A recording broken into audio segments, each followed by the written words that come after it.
Hey guys, welcome to another episode of the Semi-Soccer Expert Podcast, also known as the C Podcast. All right, we are on episode number 30. 30. 30, oh. 3-0. Adrian, any players with the number 30? Do any players even wear number 30? I'm sure some reserve players. I feel like it's more like the youngsters or reserve players of that matter, because 30 is like a unique number to wear outside. So, do you know what's special about 30? How about the year 30? The year 30. 1930. First World Cup? First World Cup. I knew that. Who won it? Uruguay, right? Uruguay beating. Because it was hosted there. They were the country. I think they hosted twice, if I remember. They might have. No, I think that they only hosted it once. Okay, so maybe it was just the first one. Because I know I watched a short documentary about it, and they did talk about like Uruguay and like how it came about, the World Cup came to be. And because of that, they had the planes weren't really as high profile and easy to use as back then in 1930. So pretty much people who came from Europe came on a boat over there to Uruguay and, did the tournament there. So that's pretty interesting perspective to think of and how far technology-wise we've came. Oh, yeah. Yeah. No, now it's definitely a bigger global event than 1930. What was the final score of that game, though? Do you know? Was it Uruguay and Brazil? Oh, no. That was 1950. Okay. For the final 1930 was against Argentina in a 4-2 win for Uruguay. I knew it was a South American country. I just forgot about Argentina.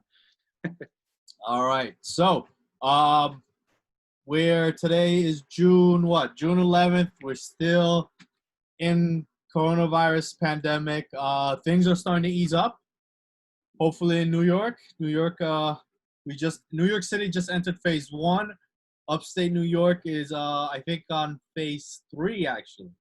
Yeah, they're like other parts of New York are starting to touch 2 and 3. They're looking to get back on the road, getting things back in order, which is good, because they didn't really get affected as us here in New York City because we're more dense and close. Right. So, yeah. So New York, upstate New York, they're doing better. As far as we know, there hasn't been really any surges in New York, upstate New York. Meanwhile, other parts of the countries are surging a little bit. Yeah, but that's given because you give people a little bit too much freedom. All hell breaks loose. You give them an inch, they take a mile. Exactly. All right, but since we are still in Corona's pandemic, MLS is finally coming back. That's the big story in the United States. Major League Soccer is back, but with a catch. Yes. It's not just back. They're actually going to return on July 8th. They're going to do a tournament. Instead of returning to the seasons the other football leagues are going to do, they're going to do a tournament similar to how the World Cup is in Disney, literally, Orlando, Florida. They're going to have all the teams, 26 teams show up there and essentially play amongst each other into 6 different groups. It's broken down from A all the way to F. So, but the thing is, it's a little more different because now all the all the teams within their respective conference, East and West, are going to face amongst each other in the groups and then go out of that into the round of 16, etc. But the tricky thing, though, is it's not all even because you got 26 teams and you're doing it out of 6. You can't get an even number out of that. So what they did is with their Group A, they implemented 6 teams and then all the other groups. And mind you, Group A is in the East. And then all the other groups have 4 teams, and they're just going to face amongst each other. Right. So I think Nashville is actually playing. They're in the East for the rest of the year. But they were originally set to be in the West. Correct. But if they were going to be in the West, it would have been uneven. That's why they kept them in the East, which makes sense. Which I think they should stay in the East because given it's Tennessee, it's part of the East. It's pretty Eastern. It's pretty Eastern. I think Tennessee is in what is it? Slightly Midwest, but I feel like it's way more East Coast than anything. No, it's definitely East, more Eastern state. All right. So we finally got MLS back. How the reception of this format, I think, has been mixed. Based on what I've seen on social media, I see that people are excited to have soccer back, but they're also like, "What is this? This is dumb." Yada yada yada. But I've been, I think, a little more towards, "Hey, we got something back." You Yes. know, I think the other issue is Florida currently right now is experiencing a surge because they allowed people out for Memorial Day weekend, and as you know, the virus has a 2-week incubation period. So that was the big criticism of doing the tournament, especially in Orlando, is that Florida is now experiencing a surge. Yeah. That's the only con that I can see about this whole tournament being based in Florida, because Florida is just not the most safest state corona wise, because there are, there's so many beaches out there, there's so much to do out there, and like parks, amusements, even Disney's planning to open up soon. But I think hopefully with much thought and consideration, because MLS is not the only sports organization that's going to be playing out of Disney. You got the NBA too coming out at the end of July, and they're going to start their season there. So I'm pretty sure they're going to be segregated. I don't know how big exactly Disney is. I'm not a Disney fanatic.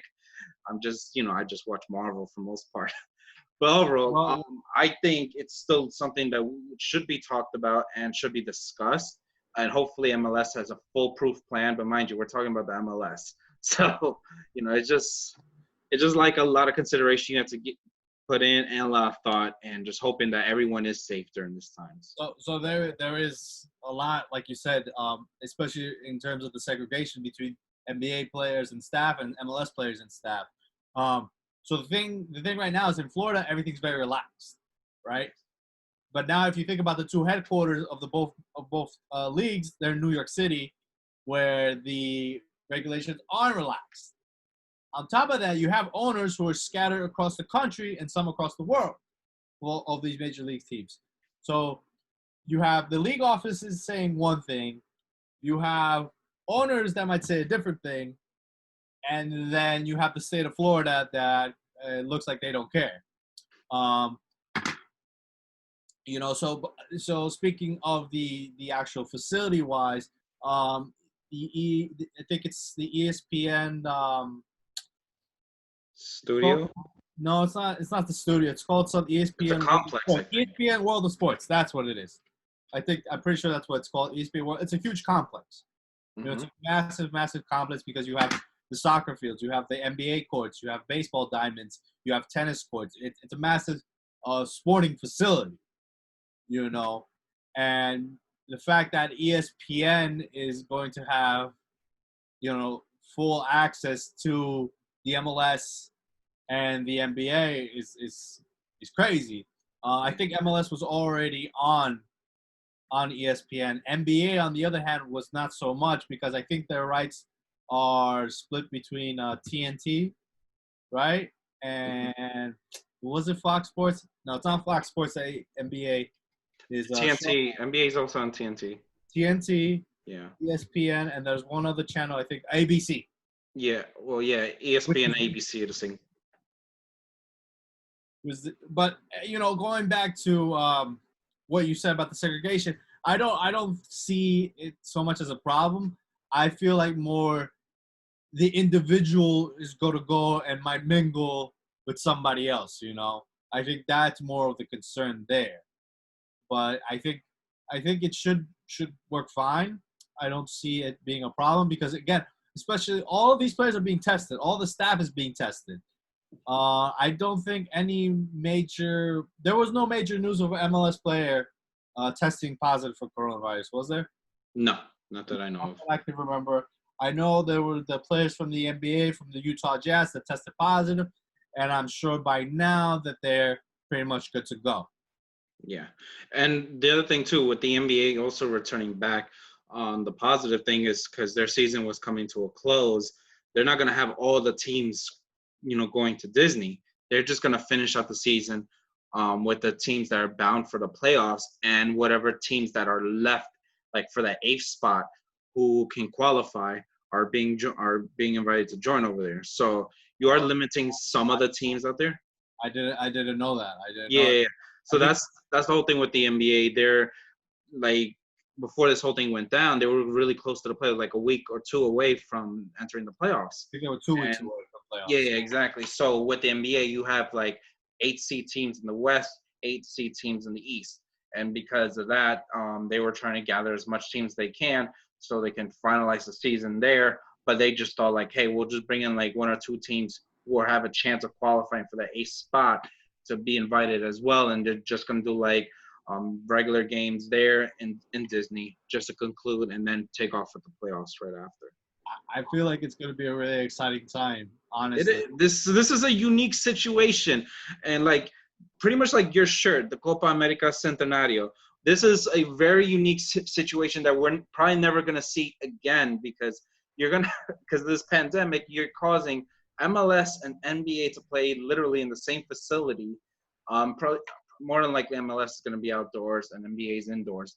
But at the same time, they're gonna be so close to home that you can see like different interactions. Hopefully they if I'm the MLS, I would love to do some marketing with the NBA. You have them right there next to your doorstep. So Take full advantage of that. Like try to get some players together, but within close proximity, and just making sure that all the players are clean, nothing coronavirus coronavirus related. So that's something I would do, from a marketing perspective, and hopefully they should do that. I think, yeah, absolutely. It's going to be an opportunity where they both can capitalize on each other. And you also have to think about, like, there is already a close relationship between basketball and soccer, Correct. especially NBA players mingling with the players in Europe. There is a big bond there. Now, I don't see a lot of MLS players interacting with NBA players, but I think this is an opportunity. Both sports like each other.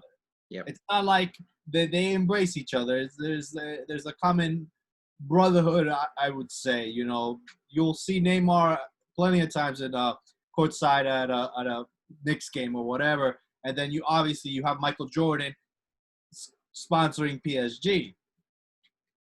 So there is a definitely an opportunity for any PR marketing executive to say, "Hey, let's do something with each other." You know. And That, what I've been reading, my fault to cut you off, but what I've been reading as well from an ESPN article is that both of like the commissioners, Adam Silver and Don Garber, have been speaking closely in regards to a possible interaction amongst the leagues. Because given that you're going to be in Disney, you're going to be right there. This should be something to do. So hopefully that is something to be picked up on. Absolutely. I mean, I think MLS is going to benefit the most out of it. And that's the good thing about this. And it was a smart, and I applaud MLS for this. Going back to the start of the formation of the tournament, this is a smart move because, we still haven't have sports back at 100%. Nowhere near it. We're barely like 10, 15% in with just soccer and just limited sports outside of that.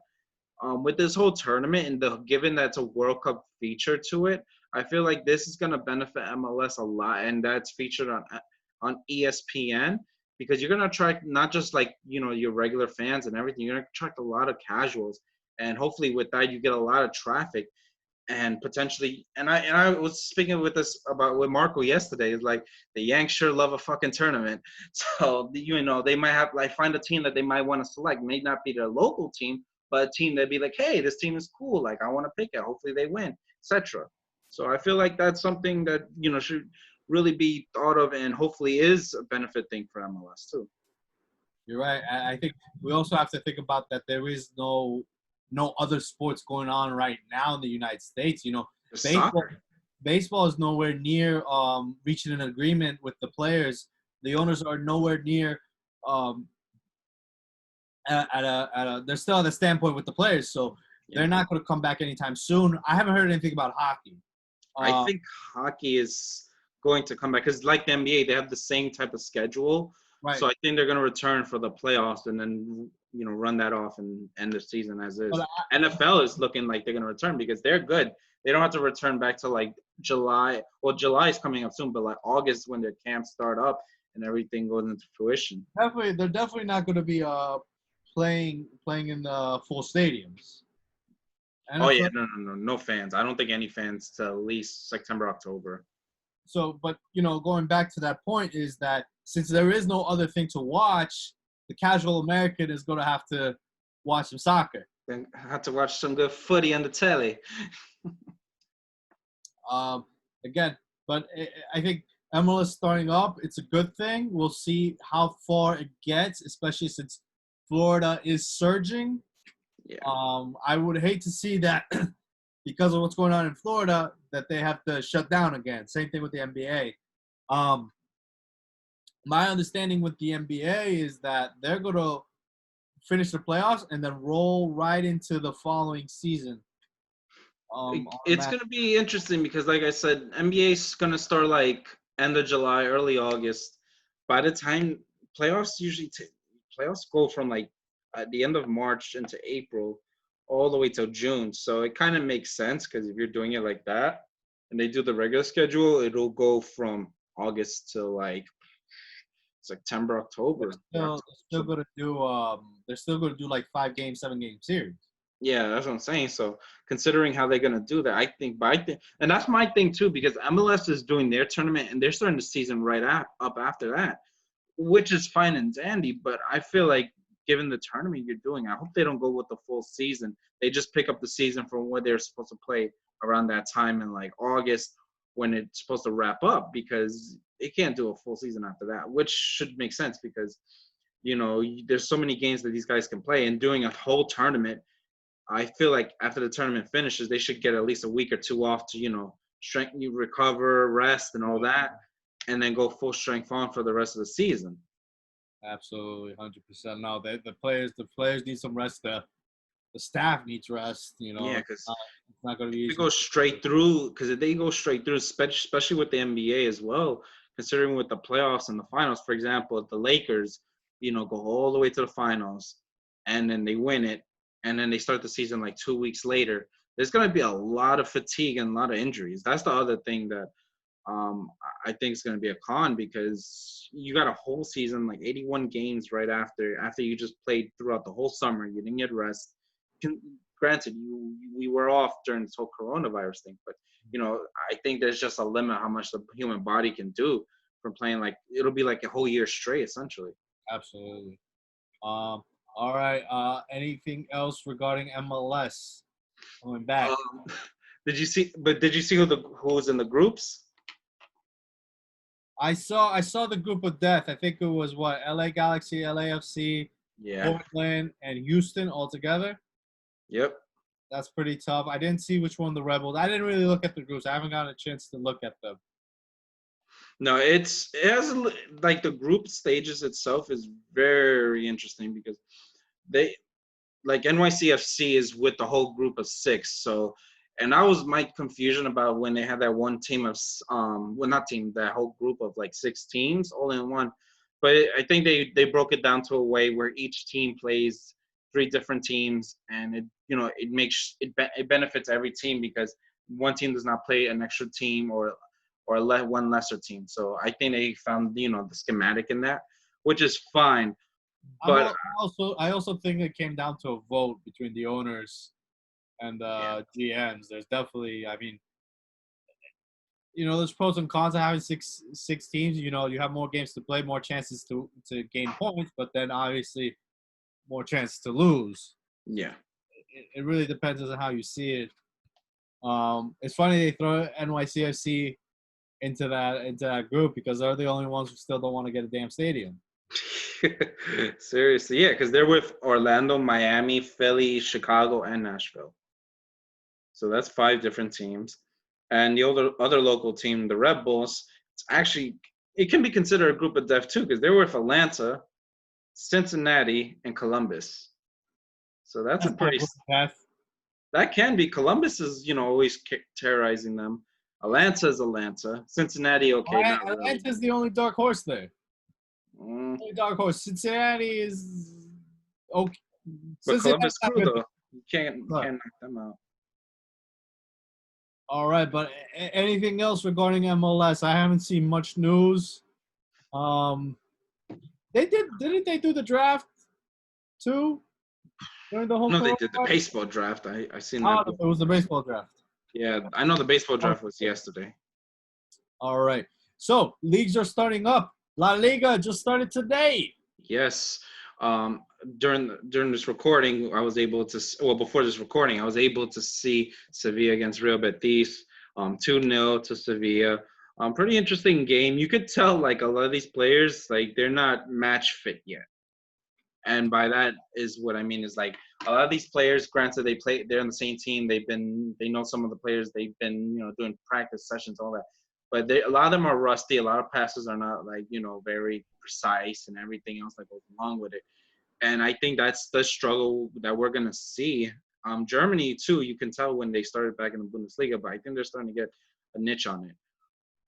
That a lot of teams are starting, they're starting to get used to like an actual 11v11 against another team. Once they get, like a lot of these games that are going on right now is pretty much glorified friendlies. Right. Yeah, these players aren't match fit. But glorified friendly or not, even though there might be an asterisk at the end of the title, there's still title to play for.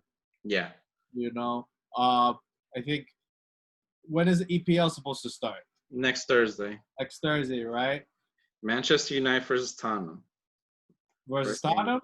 Yep. That's the great hit the floor running. Yeah, I know, seriously. But, as a Manchester United fan, you're going to see Rashford back, Pogba back, and we got Bruno Fernandes. So it's an interesting dynamic. I think Pogba was supposedly injured, right? Correct? Yeah, I think he hurt his, I don't know if it was a calf or something along that region.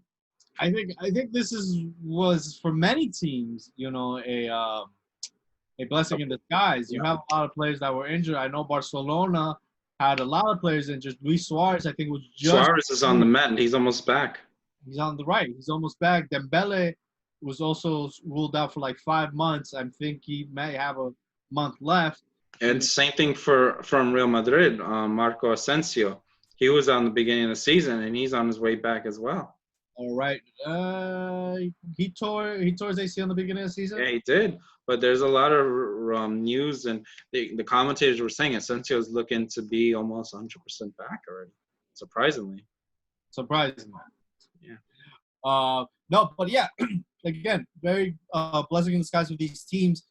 There's a team that kind of sticks out to me is Leganes from Spain. Now, if you remember the beginning of the, not at the beginning, sometime in February, they Barcelona poached a player from Leganes. They paid out his buyout clause outside of the transfer window because Barcelona was having injury problems, right? Yep. La Liga allowed Barcelona to do that, and Leganes say, hey, you're poaching one of our best strikers. We want to do the same because we need a striker. And now, what's it called? The federation did not allow Leganes to do that. I forgot the name of the player. I think, I forgot the name of the player, but I think everyone knows who I'm talking about. Yeah. And now, I think that was a loan deal. That was not a buyout clause. I'm sorry, I said they paid the guy buyout clause. I think it was a loan deal. Does that player now return back to Leganes? Because I'm pretty sure we're in the middle of June.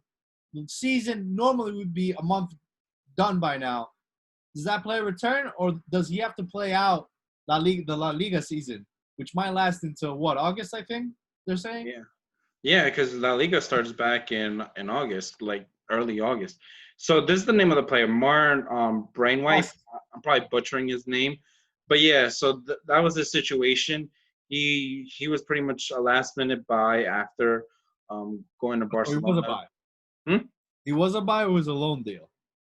I think it was a buy. Okay. I think it was a buy, but regardless of that, so he was in Leganes. Barcelona bought his buyout clause, and now he's just there, just pretty much in limbo because at this point he doesn't know if he's just gonna stay in Barcelona or, what's the deal with him, because if he's gonna play anywhere else, that's still to be contemplated. Like I've been looking at articles. There's not really much that they're talking about his situation, but it is something to talk about like in the near future and see how this picks up. Right. So, like, the reason why I bring him up is also he's not the only player. As you know, it's a lot of all your two European team players have loan deals. Yeah. They're contractually obligated to return those players or buy those players. Now, because of this whole coronavirus thing, because the world was put on pause, is UEFA, is the court arbitrator of sports, are they mandating these contracts be fulfilled, or are these players allowed to stay in their clubs till the season ends? Because remember, there might be a date on that contract, but it is assumed that you're going to finish out the season by that date. So that's I think they brought it up with the Bundesliga since it started first, that especially Bayern has a lot of loan players, as Bayern going to return those players. Yeah. Yeah, so I think that's something that has to be amended, obviously, because you buy a lot of these players, and granted, the transfer window is almost ending, or it's going to not end, but their loan deals end at a certain time, and then the transfer windows opens up pretty much around now, and especially if you want to buy a certain amount of players.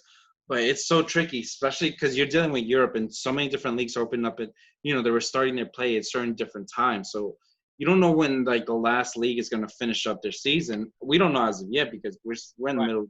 We're in the middle of June. This can go up until end of July, essentially, even early August. So that's the unpredictability going on right now. Right. I mean, look at Philip Coutinho. Yeah, he's in limbo. He's in limbo, but he's been playing well for Bayern. He wants to stay there, apparently. He wants to stay there, but does Barcelona say, "Hey, you're still on loan from us. Come back, you're doing good"?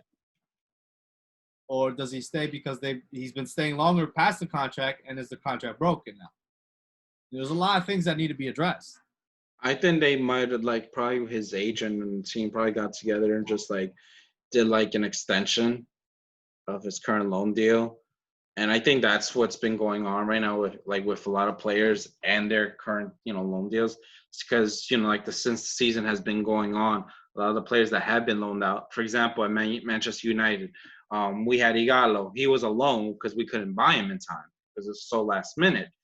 And the good thing with the Chinese club he was at, they were able to extend it to January. So essentially, we have him for the rest of the season, and pretty much for the beginning of next season until the transfer window opens back up in the winter. All right. So now that we're starting up the leagues, what do you think is now the perspective of the French league and the Dutch league, who outright canceled their season? Yeah, they were just screw you guys. We're not opening up back ship. So I don't know. But that's the other thing I was gonna ask you about too, especially with the French league, because you got PSG and they're in the Champions League. So what happens with that? Because Champions League is still technically not done with. Exactly. Yeah, and the thing with Champions League is they're doing the UEFA, they're trying to do a proposed format in regards to this. They with the final 8 teams, after they finish up the remainder of the round of 16, because there's still four games to go. You still got the second leg of City of Madrid, Juve and Lyon, Barcelona and Napoli, and Bayern with the Rempoys, Chelsea, to finish up. So, and then you have the other 4 teams that already went through. So what's been proposed is that the final 8 teams do a tournament style similar to what MLS is doing right now, in either Lisbon or probably in Germany. They're trying to figure a neutral country that can host all the teams and just do, I guess, a tournament, whatever, round of 8, knockoffs. Not knockoffs, but because 2 legs, Champions League, I forget. Right. So it's 2 legs, you do those, and then you advance and you advance and you advance.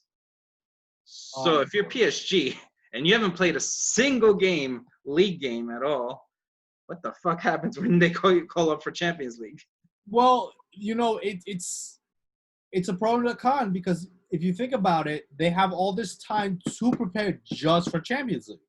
They do. Their starters are going to be fresh legs for the Champions League, but they haven't been playing competitive football since March. Yeah. So that's the flip side of it. 3 months without active competition. Without active, serious competition, because again, they could go play friendlies with any of those French league teams. You know, if that other team is not in the Champions League, because there is no other French team in the Champions League right now. Is Marseille still in the Champions League? No. No, Lyon is though. Sorry, it was Lyon, right? Yeah. Lyon was out. Is out. Right? No, they still have one more game against Juventus. Right. I think they won that game, right? Lyon, I have to double check. I'll get back to you on that. But you were saying? So my thing is like PSG and Lyon can play all the friendlies they want, but the other team is not going to be playing competitive football because they have nothing to play for. Correct. Yeah, actually, Lyon won the first leg 1-0 against Juventus. Right. And I think for Lyon, Memphis Depay is still out. He tore his ACL as well, but he's still going to be out. He won't be in time. Yeah, Depay's out. But again, so Lyon has something to play for. PSG has something to play for, but the other French teams have nothing to play for. There is no competitiveness there. But then you go to the other side, Juve, Bayern, Atletico Madrid, those teams, they will be playing competitive football. Yep. They'll be ready, but they won't be fresh. Correct. So it's a pro and a con. To be honest, I would rather be PSG preparing. Really? Even though you haven't played any real team up until then, and then you have to potentially face a Manchester City in your next round.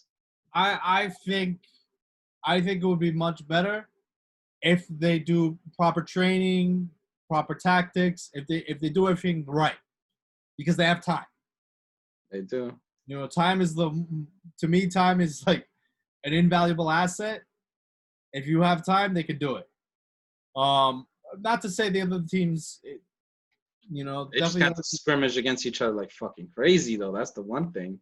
Well, not crazy, but you also. But at the same time, you need to like get that in-game, activity, because if you're gonna go straight to a big Champions League, big game like right off the bat, so and you don't have time to prepare. So I think that could be detrimental to them. So I get what you're saying, but the other flip side. Yeah, exactly. Now, one thing that we didn't talk about is the actual rules in Europe. I think during this pandemic, all the countries closed their borders. Even though they are freely European Union, they travel freely, I'm pretty sure they closed the borders. We have to see if Europe opens its borders in August. Now, I think they're saying they are, but who knows? You don't know if there's going to be another spike, and then, so that's the other issue with that. No, I get you on that, but I see that that's why they want to do either Lisbon or probably Germany, because I feel like UEFA has a strong relationship with those countries that they can get an agreement to host a tournament out there and to get the other teams. So what a lot of, and not just with soccer, but like what UFC has done as well, especially with fighters who live like out of state or anything of that matter, they provide chartered flights for them so they can get to wherever they need to into their destination. So I feel like that's going to have to be the only source of like travel. Well, I mean, you can provide chartered flights, but it's up to the customs. They still have to go through customs. They still have to cross an international border to see if they let them in or not. Yeah, but I'm pretty sure they cleared that off, though, with the country. Now, look at I think England left the European Union. What English team is the Liverpool still in it, technically, right? No, Liverpool got knocked out by Atletico. Oh, right. Yeah. City has to play against Madrid. They won the first leg. And then Bayern against Chelsea. I believe Bayern won that first leg as well. So potentially the only like two English teams that are left are going to be knocked out, more than likely. So I think Real Madrid has to go to England, right? So Yeah, they had to go to Manchester because the first leg was at the Bernabeu. The Bernabeu, right? So are they going to allow, Spanish citizens? Is the British government going to allow England? the Spanish government, the English government is going to allow Real Madrid inside. I think for those leftover around the 16, they're gonna have to do it the neutral setting. I mean, the neutral facilities. Okay, Because so now same thing. Yeah. Is the government of Portugal or Germany going to allow the UK, a non-EU country, into their borders? that's UEFA's problem. They're gonna have to sort that out because sort that out, right? Yeah, because if they're gonna have to do this turn, I'm pretty sure they're aware of what teams and whatever's left. Whatever leftover ramifications they have to deal with, especially with the last 4 games that they couldn't finish with around the 16. They have to get that sorted out. That's why I saw this proposed format. I saw it from yesterday in an article online, and well, we don't know, and that's why I'm saying that's why there's been no real noise or confirmation from UEFA because Europe is still recovering. That's why La Liga, EPL, Serie A, all these other leagues are starting to come back because they're all domestic. Right. Yeah. And they're taking protocol. But when you're dealing with something with Champions, and not even Champions League, I didn't even put in Europa League. And United are in Europa League as well. So that's another can of worms UEFA is going to have to deal with after Champions League. You have Europa League, but you also have the Continental Hockey League. You have the Euro basketball. Yeah, FIBA. So those are other things that need to be considered. What was my point? I forgot where my train of thought was. The other last thing I want to point out is, are these domestic leagues going to be over by the time the Champions League starts? Now, I have a feeling it may cross over. Imagine you are Bayern Munich, and they decide to play in Lisbon. You got fly to Lisbon and then fly back for a domestic game. There's the flights right now are not as numerous and as consistent as they were before the pandemic. Yeah. Is this a viable option? The domestic leagues have to finish because otherwise they have to travel by bus, and traveling from Germany to Portugal is 10 hours more. Huh? No, I remember I traveled from Rome to Munich, and that took like 12 hours on a bus. So right, they have to go through. I think you have to go through the Alps. Yeah. But what about the Italian teams? Juventus has to travel through the Alps to Portugal, and then they have to drive back to play Torino. Yeah, no. It's a lot of logistics. It's a hassle that need to be figured out. Yeah, and hopefully the UEFA does figure something out because we're starting to get crunched. This is starting to become crunch time, and like when the new season's about to start up too. So I think they have they have their hands filled with this. But I'm hoping that we can get Champions League sorted out because I am curious to see who would be the best team in Europe, given the status of, the pandemic we're in. I still love to see a Champions League final. But I don't think we're just going to see one until end of August or September, to be honest. So where was the Champions League final this year supposed to be held? Oh, Turkey, Istanbul. Okay. And they can't do Istanbul because Turkey is not letting anybody in. So that's the other thing. Yeah. I'm sure there's a contract with whatever arena they were going to do in Istanbul, and think about all the local small businesses that might have get flooded with all that money out there. That money that would probably give some type of contract and now no longer happening. I'm sure UEFA way ahead of time plans like logistics, hotels, food, catering. With small companies, does UEFA still, pay out? Even though it's not these small business' fault, it's not their fault, but what happens? Yeah, I don't know. A lot of things need to be figured out. Yep. Sounds like a lot. The UEFA's going to be in court for a long time. A lot of people working overtime, man. Yeah. Yeah, no, and that's the thing. That's the unpredictability because given this pandemic, a lot of people got time off, but now this is like when everything is starting to get back together. What are we gonna do? How are we gonna progress? What's the plan going forward? Like, there's still a lot of questions going on, and we still don't know. So, like I said, I'm fortunate enough to get that we're gonna get back EPL next week, and La Liga's back, and Serie A's back within the week as well. So we got like most of European soccer nearly back into its full completion. Oh yeah, and the Portuguese league, can't forget about that. They're back as well. And MLS too, the whole tournament. So I feel like this is gonna be an interesting summer to say the least, man. And I'm pretty excited though, like given like with the pandemic and everything. But, we're gonna have a summer full of soccer. Instead, we didn't get the Euros, we didn't get Copa America, but we got a lot of soccer gonna occupy for the rest of this. It's going to be an interesting summer. All right, Adrian. Anything else you want to touch on before we finish? That's pretty much it, my man. Touched all our bases. I'm just excited to see what other games we got left. And congrats, we did 30. Let's go for 70 more, man. Let's go for that 100 more. Yep. All right. So long, guys. Thank you, everyone, for listening.